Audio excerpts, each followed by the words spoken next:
Hello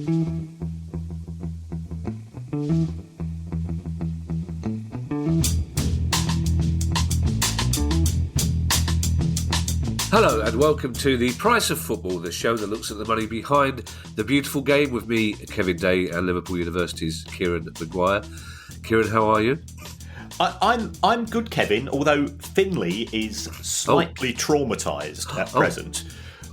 Because we went out this morning for our early morning walk, and we came across a pheasant, and he was looking at the pheasant, and he was looking at me, and then because he's a setter, he decided to go on three legs and point at it, and that didn't get him very far. And I'm going, well, you know, you're supposed to be a working dog, and then he sort of started cowering behind my ankles. So I thought, what have I done here? I've got the world's most cowardly gun dog. Oh my lord, Uncle Terry would be so ashamed of Finley. Well, at least he pointed at it. He recognised it was a pheasant. Yes. Yeah. Kieran, I have to say, in the spirit of full disclosure, I am slightly hungover today. Splendid. Yes. Some friends came round for an impromptu wake last night, and I knew that I must have had a lot to drink because I counted 12 post-it notes on various walls that said "Record Pod." Down the stairs and round, there's literally a trail of post-it note crumbs. Record Pod. So if I drift off at any stage, you'll understand why. But Finley, see, the trouble is you've spoilt Finley with the wonky chomps. And yet again, the BAFTA people have turned off. It's supposed to be about football finance. We've had a cowardly gun dog and a hungover host. So it's questions day. It is questions day, Kieran. Is it? I don't know. I believe so. Yes. Okay. And we've got some great questions today, and also one of the most illogical questions we've ever had, which fits in with our pod perfectly. So, which is why I'm really happy to read it out. Our first question comes from Michael Sicari. Michael says, given the recent Super League drama and how there always seem to be folks out there talking about the old firm joining the EPL, the English Premier League, I started to wonder, why don't some of the smaller leagues in Europe merge to create a mini Super League, specifically countries like Portugal, the Netherlands, Scotland, for example, which have strong fan bases, relatively wealthy populations and historic clubs. They all seem like they would benefit from a consolidation. Now, it's kind of happened already, Kieran, with the Netherlands. But this is the Atlantic League comes up twice a year, really. Suggestions about the smaller countries, so-called, joining a different league, doesn't it? Yes, it does. And the most recent iteration of this was, I think this was being financed by an Irish billionaire. It was for I think it involved Scotland, Sweden, Denmark, Norway, and the Republic of Ireland to form some form of competition. And it hasn't been rejected out of hand. And we've also got, as you rightly mentioned, the so-called Benny League. And of course, as soon as you say that, I immediately think of Crossroads. And Tales of Miss Diane and sort of Mike Yarwood impersonations. So once again, we're locked in the 70s. But the danger, I think, from this scenario is that if we do take the Belgium and Netherlands combined league, which I think is the one which is furthest down the road, at present, Belgium and Netherlands have 10 clubs who get entries into UEFA competitions. And that can be really lucrative. If you take a look at Ajax's accounts for 2019, for example, 40% of Ajax's revenue came from participation in the Champions League. So under UEFA rules, no one country can have more than 7 participants. So if all of a sudden we're going from 10 to 7 in Belgium and the Netherlands, and then you've got Sweden, Denmark, Norway, Republic of Ireland and Scotland, if they are restricted to 7 between them, some of those clubs who are not necessarily going to win things, but who sneak into the Conference League or the Europa League or whatever it's going to be, they'll think, well, actually, financially, we're going to be worse off. So there is a lot to be said for these leagues. I think it would attract some interest. We don't know how much. and especially towards the end of the season, you could get some pretty spectacular matches. Whether that will turn into significant numbers in terms of viewing figures, we don't know. But there's no huge downside of it. If clubs want to perhaps initially start it off as a cup competition and then see if there's interest to perhaps move it on to something which is more of a league basis. I suppose from a broadcaster's perspective, though, the trouble is that if you had countries like Scotland, Portugal merging, they're still going to be dominated by 2, 4, 6 teams, aren't they? You're still going to have Celtic, Rangers, Benfica, Sporting Lisbon pretty much dominating the whole thing. So the smaller teams in those countries probably wouldn't benefit that much from broadcasting anyway, would they? Yeah, I think you're absolutely right there. But if the overall value of the broadcasting pot increases, then those clubs could benefit financially. What we have in Scottish football, and I think we discussed this on more than one occasion, is that we've got a duopoly. We've got something similar, perhaps in the Netherlands. There's 2 or 3 clubs in Portugal, and one of the good things about the Premier League is it's not particularly democratic, but it is more democratic in terms of the distribution of trophies than you see in the other big leagues. Bayern have got a monopoly in Germany. PSG win something every year in France. You know that Barcelona and Real Madrid are going to be in the top 2 or top 3. Nearly every season until the Liga decided to curtail Barcelona's wage budget. It could be more interesting for a broadcaster because you're going to have more big matches. And for those of our younger listeners who can't be asked to Google Crossroads, it was a 5 nights a week soap opera set in Birmingham in a motel, which was spectacularly bad. And also baffling because it was the only motel in the country. There were no motels in Britain. It's simply we're not a motel culture. No. But for some reason, there was a motel in Birmingham that attracted all sorts of drama and seemed to burn down on a semi-annual basis. But as a 9-year-old, Miss Diane, oh my God. I suspect Michael Terry was involved in the insurance claims at Crossroads. Yeah, it was the first programme I ever saw in colour, bizarrely. I remember my mum being so excited to realise that the wallpaper was pink in the office drawing room where most of it was set. Again, the BAFTA people have gone. Any BAFTA person under the age of 60, out. Question from Josh Jihan. And Josh says, I hope that's how you pronounce your surname, Josh. Josh Jihan says, do clubs get rewarded with prize money from the FA for getting promotion or winning the league in non-league football?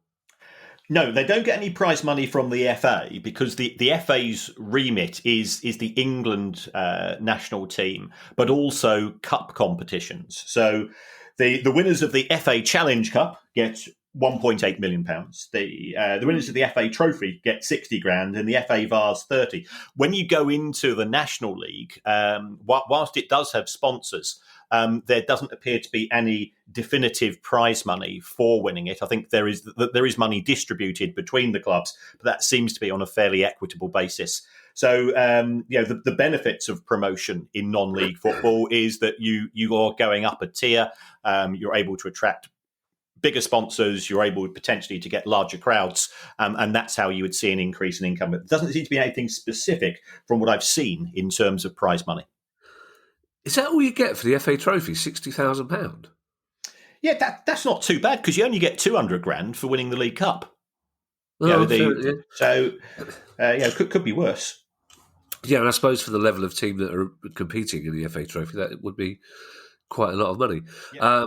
Jeff Sullivan says, hello, Jeff. Is there any chance that ESPN will expand their coverage of the EFL? 1 to 2 games a weekend, limited to a few top teams. Seems like a missed opportunity. I would love to follow a lower tier team and try to follow them to promotion glory. What would keep them from showing all games? And Jeff, I think both of us would say, what would keep you from following a lower tier team that's not on TV? One that doesn't necessarily get promotion glory, because there's going to be a lot of listeners going here, dear. Really, you want to follow a lower tier team and follow them to glory? That's not how it works. Yes. I'll tell you what, Jeff, pick a terrible one and follow them all the way through to relegation. And well, I think to be fair to the EFL, they do effectively have season passes for quite a few clubs to allow fans who are based overseas to watch them under the iFollow scheme. From ESPN's point of view, the problem is that football, or soccer as they prefer to miscall it, it generates okay viewing figures, but not great from the choices they already have. So the Premier League, the average viewing figures for the Premier League, 457,000. America's a big country.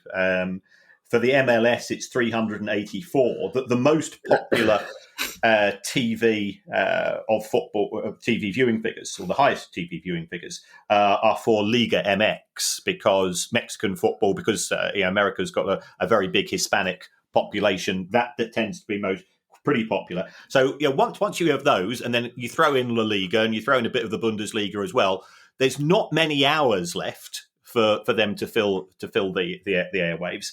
And what would be the viewing figures if the Premier League can only get 500,000 people? What's Middlesbrough versus Luton going to get? Yeah. Because we don't tend to watch, for example. There's decent-ish viewing figures by UK standards when we watch the NFL. But if you look at American college football, which does get decent figures in the US, nobody would tune into it over here. If we look at basketball, the NHL, you might watch it. I used to remember watching Grandstand growing up, and you'd sometimes watch the highlights. But that was from the Stanley Cup or something. But that's about as far as it went, and there was never enough critical mass to warrant the broadcasters investing any further in what we consider to be minority sports over here, and what in the US they consider to be a minority sport in the form of football. Do you know, Kieran, we had a review recently of this pod, a very nice review, and it mentioned the insight that people got into football. And I think that America is a big country, is a perfect example of the sort of insight we bring to our listeners. Well, kids, £9,500 a year for higher education. You're getting your money's worth, aren't you? There are people as well who say there was a reference to football being called soccer in about 1889 in this country. So there are Americans who say that soccer is actually the right phrase for it. They're wrong, of course. It's meant to be what's the word? If I didn't have a hangover, I'd know what the word is for a shortened version of another word. Association. That's it. Yeah, abbreviation. Thank you, Kieran.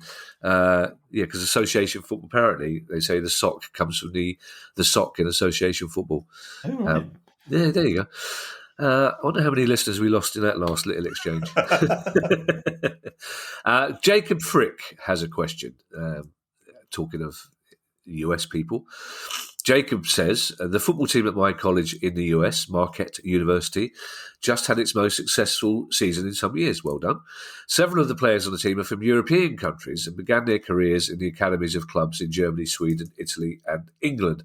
What level of salary could an academy graduate make on their first contract, assuming they continue to be a developmental player? For comparison, the tuition for Marquette, a private university, is about $44,000 a year. Would more players be better off financially seeking a scholarship? It's an interesting one, this, because in the sort of late 80s, early 90s, it was quite the thing for players here who didn't make it at any significant level to go to the States and work as a coach or play football for an American college. Yes. And I think there's still a trickle that do take that particular route. In terms of the expectations of a first year scholar, if you're an academy scholar in League One or League Two, you're not going to be on significant money. I did some ferreting around, And they seem to indicate that the money would be similar to what you'd get as an apprentice electrician or carpenter or somebody who's sort of learning a trade. So you might get $6 or $7 grand a year. Even at Liverpool, because I think they have been concerned that some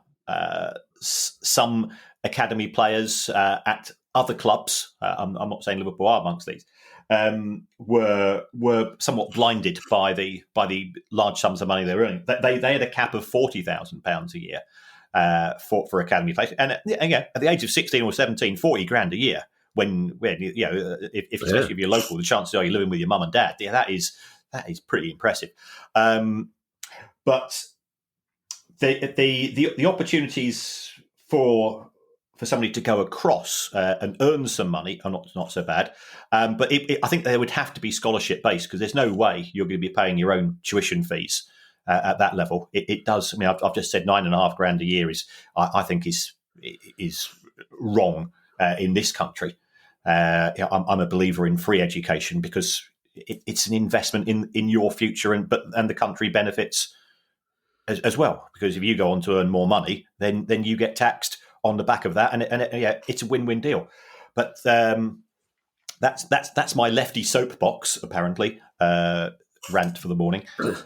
So $4 to $7 grand for a League One or League Two scholar seems to be about the going rate. You can see why people might be tempted to go to the US and seek alternatives. I'm debating whether to join you on the lefty soapbox, Kieran. But the more education anybody gets, the better it must be for the society they live in.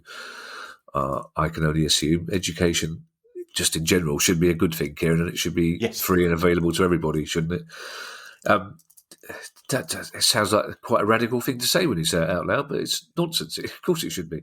And talking of education, I apologise to Yanusio Philippe.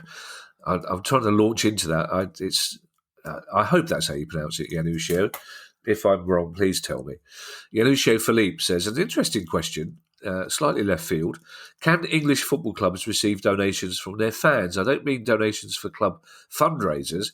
I'm referring to giving £5 to your club, and then they can use it for anything they want, like wages, transfers, buying water, etc. It was the third part of that threw me a little bit when I first saw it. The wages and transfers bit I got, but then the buying water bit. So, but could I donate £5 to Palace so they can buy some more water?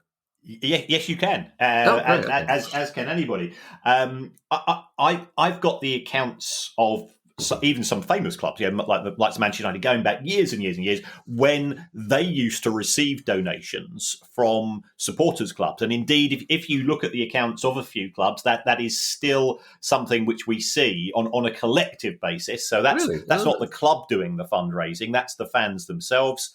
And if you think about what happened last year during lockdown, we had this amazing desire for the game to survive from fans who were entitled to refunds on season tickets, and some even knew that the season was highly likely to not take place, and they said, no, I want to be able to support Tranmere Rovers or Accrington or Morecambe or Motherwell or wherever the club is going to be in a few years' time, and therefore I'm going to effectively donate my season ticket money to the club because I'm in a financial position where I can do so, and the club plays such a central part to my life. So yes, that their individual donations can be received. I think it's the easiest way to do that is probably to get something in return. Just go along to buy a bit more merchandise, and the club's receiving money. Yeah, we're recording this on Saturday morning, and I quite like the idea that this afternoon, when I'm donating £5 several times for a pint of lager-flavoured drink, that Steve Parish goes, oh, brilliant, I'll buy some water with that money. Yes. Jake Pitt has asked us a question. which is great. It's perfect because it makes no sense whatsoever. It comes out of nowhere. It's totally illogical, so it's perfectly fitting for this podcast. It's almost the most appropriate question this podcast has ever asked. There's Jake Pitt says, earlier this year, Jordan Belfort, actor of Wolf of Wall Street fame, tweeted, "Whole city," and then a kind of inquiring emoji, seeming to imply that he might be interested in buying the club. Given we've all seen Wolf of Wall Street, my question is, would he have a hope in hell of passing the owner and director's test? Would financial crimes committed abroad or general debauchery preclude someone from buying a club? Jake, off the top of my head, if fictional characters were allowed to buy football clubs, I suspect there may be some kind of questions. I don't know. If Lord Voldemort wanted to buy Brighton, I think questions might be asked. I don't know. If Scrooge wanted to buy Palace, I don't know. But I think we should answer the question, Kieran, in the spirit in which it was asked. Well, first of all, Jordan Belfort is a real person. Oh, is he? I know he is. Yes. He's an actor, isn't he? No. He is the Wolf of Wall Street. Ah, well, that entirely negates my whole premise then. So it's actually a quite logical question. It is. Yeah. It is and it isn't. I think it says, would financial crimes committed abroad preclude somebody from buying a football club? No, it wouldn't, provided you are. Provided your convictions are spent, i.e., you have served your period in the clink. And Jordan Belfort was subject to a 4-year sentence at the end of the last century for what I've just been reading this morning as a pump and dump scam. Where investors lost £200 million or $200 million. And he then sort of claimed to be a semi-reformed character and became a public speaker and a mentor. And then if you continue following his life, he's subsequently been accused of some form of training scam, i.e., I don't know whether he's giving courses on how to beat the market. And this has taken place in Australia. But the rules in respect of owners and directors tests are as follows. If you are a criminal who has a present conviction, even if you're out on parole or something like that, not parole. If you've been released but you're still subject to monitoring, then you wouldn't be allowed to buy a football club. If the crimes committed are in certain areas, such as to do with sexually related crimes, I think that could be more difficult, if not impossible. But in terms of general debauchery, I give you West Ham, because where did their owners earn their money from? And this isn't a criticism, because as I've freely admitted, I used to work in that industry myself.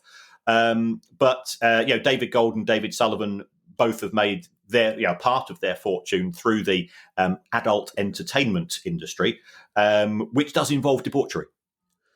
Yeah, does it? I would probably argue it's quite a long way from sex toys to debauchery, but I don't know where the line lies.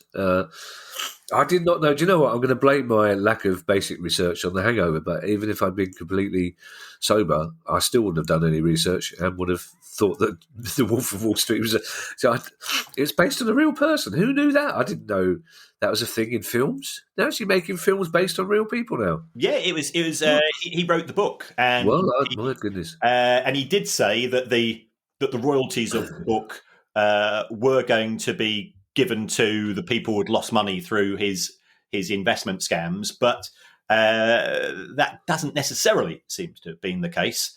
There's a bit of a question mark over that. I'll say no more. Well, also, I hope I never meet the real Lord Voldemort then. I had no idea that was... I thought it was all made up. Well, crikey. David Heron has a question. How do the finances of South American club football compare to Europe, and in particular England? We all know Championship clubs lose millions as they risk almost everything to get into the Premier League. I imagine most football fans are aware of the bigger teams in Argentina and Brazil, so that might be a good place to start. As far as Brazil is concerned, a Serie A club in their top division is earning around about £50 million a year. So yeah, that's going to be at a club towards the top end of the Championship. Leeds were around about making that money. It's about the same amount of money that Rangers or Celtic would be receiving. So that sort of benchmarks the Brazilian league. And it's 3 times bigger than clubs in Argentina. And they're on around about £15 million a year. So lower end of the Championship. It's actually the same as clubs in Saudi Arabia earn, which surprised me. But because I didn't know that football was as big in Saudi as that. And then the third biggest league in South America, and I'm excluding Mexico here because even on my basic geography tells me that Mexico is deemed to be Central America rather than South, would be Colombia. And there we're talking around about £7 million a year, which is the equivalent of a half decent League One club. So they are considerably smaller than the Premier League, but compared to we were talking about Belgium and the Netherlands. They're still probably bigger than quite a few clubs in those leagues, in Portugal and so on.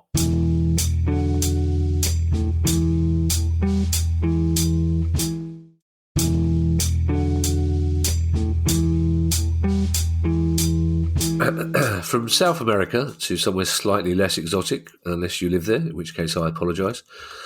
Richard Proctor has a question concerning Ipswich Town, who are now primarily owned by an investment fund.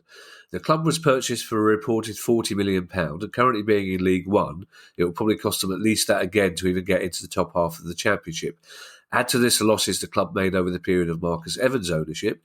I can't work out how this is a logical investment for a fund that ultimately needs to make a return. It's an interesting question. We spoke to the new owners of Ipswich Town, who were very bullish about making money from the club.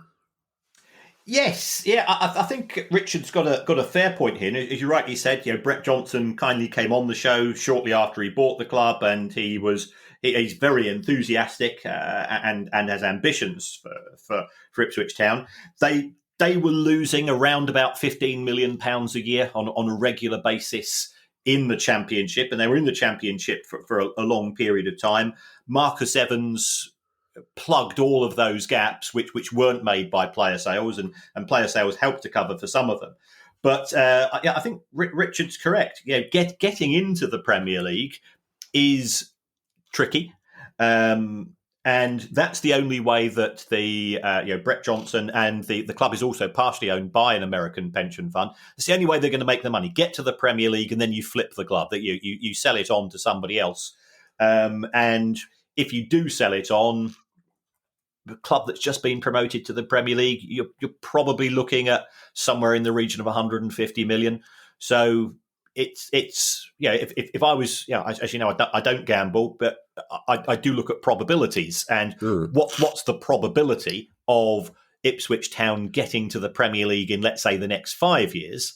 I probably put less than 10%. Nil. Yeah, let's be bold, Kieran. Let's say nil. They don't seem likely to be in the Premier League in 5. When you manage a pension fund, Kieran, and of course you're responsible, therefore, for the futures of hundreds of thousands, millions of people, maybe. Is there a legal criteria about the things you can invest in? Because you have to get a return for your money, surely, don't you? It's not just an individual taking a punt, thinking I might get a couple of quid out of this. If you're managing money on behalf of other people, surely there must be a legal sort of criteria with what you do with the money, is there? You have a responsibility from a from an ethical and governance point of view. And what you would always try to do is to acquire what they would refer to as a balanced portfolio, which will contain a mix of short, medium, and high risk investments. Where if you'd invested in Tesla a decade ago, that would now be turning a very good return, but it comes at a high risk. You'd also be investing in those industries which pay out every year, but are spectacularly dull. Things such as water companies. Everybody uses water. That they pay out relatively low returns, but still higher than you potentially get from sticking the money in a bank. So it's all a case of having a balanced approach, and no one person tends to be in charge of the pension fund. You'll have a series of fund managers who will be looking at domestic markets, overseas markets, utilities, different industries, and so on. And these people do tend to work pretty crazy hours. But in the long run, it's difficult to beat the market. There's lots of people can do it on a short-term basis. But doing it on a long-term basis is very difficult indeed. Warren Buffett has become one of the world's richest men by taking by backing himself, but he's very much the exception. Oh, Warren Buffett's a real person as well. Yes. Unfortunately, Kieran, as my current state can attest, not everybody uses water. Our next question comes from Phil Chater, and Phil says, over several pods, which is quite true, you've mentioned image rights. When these rights are talked about, it seems always to be covering the top players. My question is, how far down the league would image rights be used? Well, I think realistically, Phil, it's going to be in the Premier League and perhaps some clubs in the Championship as well, because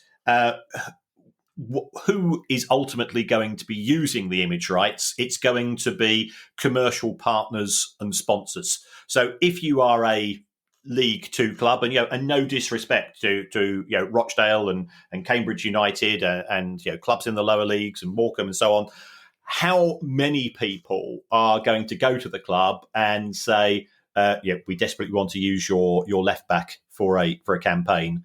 So if you're Cristiano Ronaldo, you've got 300 million followers on Instagram. If you are a previous academy player who's just come through for a League One or League Two club, you're not going to have sufficient gravitas or sufficient visual awareness from a viewer's point of view to attract a huge amount of interest. So I don't think that image rights would be significant, if anything at all. There could be a nominal reference to them in a contract, but that's only because the chances are you're signing a central contract which has been issued by the club to all of its staff. They might want the captain to go along, but even so, he might get a small benefit from the commercial partner, and that's as far as it goes. In yet another example of why TV drama should never try and cover football, a recent episode of Endeavour, the detective series set in the late 60s, early 70s, covered a death threat against a footballer and talked a lot about image rights and his glamorous lifestyle and his agent and the money he was earning from general fashion stuff, which was wrong anyway because it was the 1960s, early 70s, but also the fact that he played for Oxford Wanderers. No. In front of, and the death threat was to try and stop him playing in a lucrative cup tie against Cowley Town in front of what looked like four people. I just laughed all the way through the whole. Ali loves that programme, so she got cross that I was laughing all the way through the 2 hours of this chap playing for Oxford Wanderers in 1970, talking about his image rights. Yeah. Anyway, that's an entirely appropriate response to that little diversion. Was yeah. You're right, Kieran. Our last question on it's a mercifully short pod today comes from, if we get too professional at any time, by the way, ladies and gentlemen, please do let us know. Adam Manning has a question now. And Adam says, I think I can predict the answer to this question. Adam says, now that Sutton United are in the Football League, what is the impact financially, open brackets question to Kieran, close brackets, and locally, open brackets question to Kevin, close brackets, on the nearby existing league clubs? With Plough Lane and Sellers Park being nearby, will those clubs see a loss of fans to Gander Green Lane, or is the existence of a new local rival going to have a minimal impact on their bottom line? Well, certainly from Palace's point of view, I would tick the minimal impact box, to be perfectly honest. It's lovely to see a local club like Sutton in the Football League. It's probably more annoying for their fans that they get patronised by Palace fans going, it's lovely to see them in the Football League, but I can't see any minimal impact on our bottom line, or indeed Wimbledon's. If anything, there's an impact on Sutton's bottom line in that fans of Wimbledon and Palace might be tempted to go along when their teams are playing away. Yes, I mean, if we take a look at the finances of Sutton United in the most recent season in the National League, they lost 200 grand. Their crowds have gone up this season in League Two, which is fantastic. They're averaging over 3,000. Yeah. That will be. I think there'll be a curiosity value. Those fans that perhaps used to go and watch them a few times a season might watch them a few times more. But I think the other issue, and here is Football Train Spotter talking, all of the other clubs in League Two, the fans there think new away ground. Yeah. So there tends to be a first season bounce, and we saw that with Gary Neville's Salford City when they first went up to League Two, but they now have the lowest average attendances in that division. Because once you've ticked off that ground, you go, well, do I want to go to Salford this weekend, or where do you go and stay and watch Jeff Stelling instead? And that's the decision that you have to make. So there tends to be that first season bounce and then a tapering off. It's great that they're getting higher crowds. They're getting more money because they're entitled to the EFL TV deal and the solidarity payments from the Premier League. But in terms of the impact on AFC and Palace, absolutely zero. Because also, you're Palace till you die. So you're not going to, unless something does happen, which is, as we saw with FC United of Manchester and the Glazer takeover. And we've seen from the very occasional Newcastle fan with regards to the Saudi Arabian takeover, where you feel that that the club no longer represents your values, then you're going to always support your club. You're right. You said you might pop along and see them because they're playing such and such this week. That sounds like quite a good game. Or you might go and see them in the first round of the FA Cup, or and so on. But that's as far as it goes from your perspective as a fan of your club. Well, that's the thing. It's one of those things where you're desperate for them to get through to the third round of the FA Cup because you want to draw them in the same way we're all desperate to get Burton Albion in the FA Cup because we've never played them before. And you just want to go. It's a great place to go to. Yeah, we've been there once. Fantastic. Yeah, I wouldn't know, Kieran. We've never had an occasion to go there. It's also much further north than I thought it was. It's an interesting example of how effective the pyramid is, though, because when I was growing up, Sutton and Wimbledon was a very, very big rivalry, but in the Southern League as it was, and it was you never dreamed that those two clubs would end up in the Football League, but yet here they are. So it does illustrate that it's perfectly possible for a club down at that level to get into the hallowed 92. Yeah, spot on. Yep. Thank you to everybody who's made a donation to the pod via our Patreon site. I suspect after today's Farrago, we may not be getting many donations this week, but if you would like to make a small monthly contribution to the pod, then go to patreon.com/price of football. And if you have a question you'd like answered on the show, then please email us at questions@priceoffootball.com.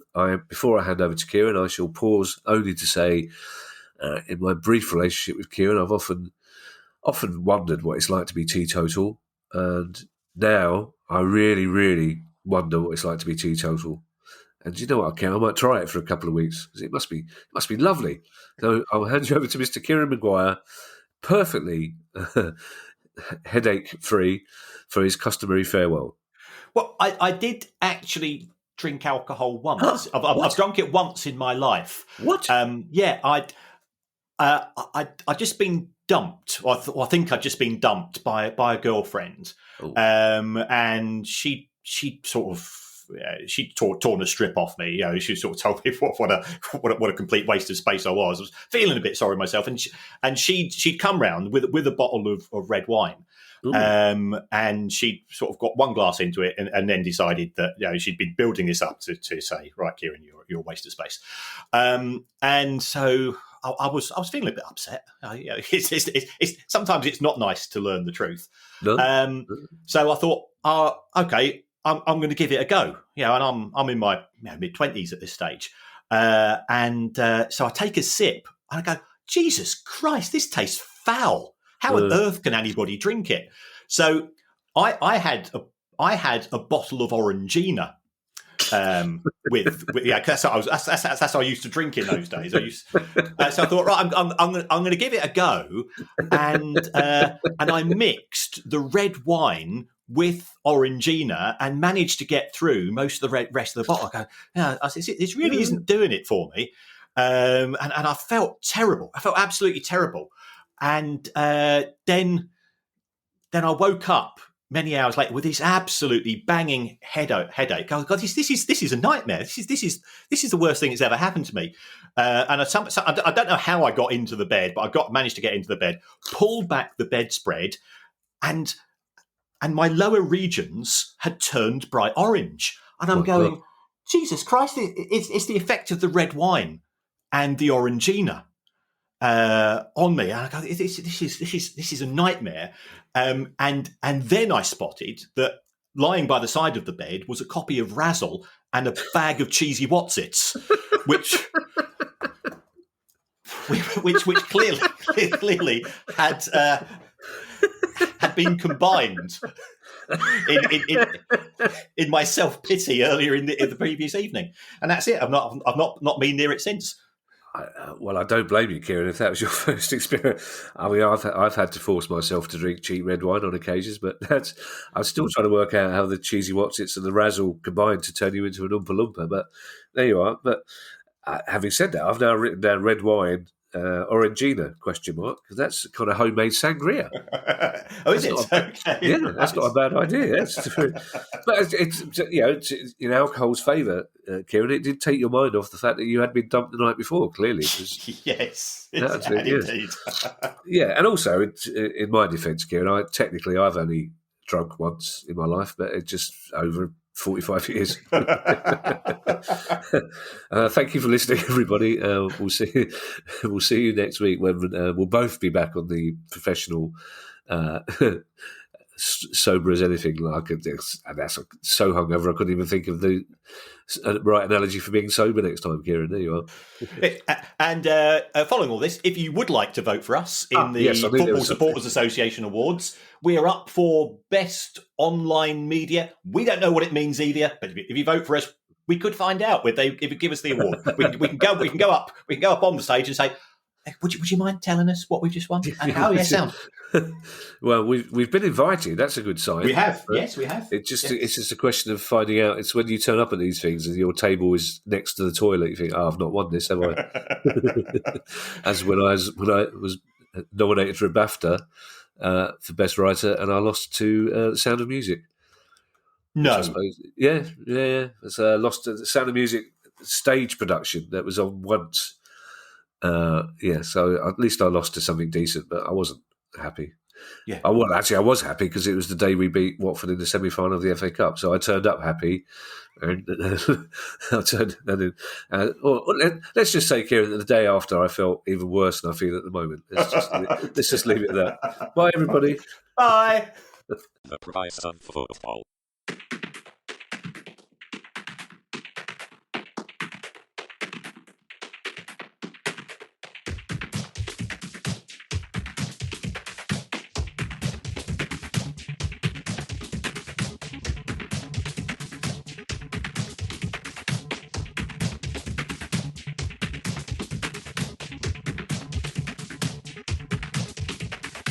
The price of football.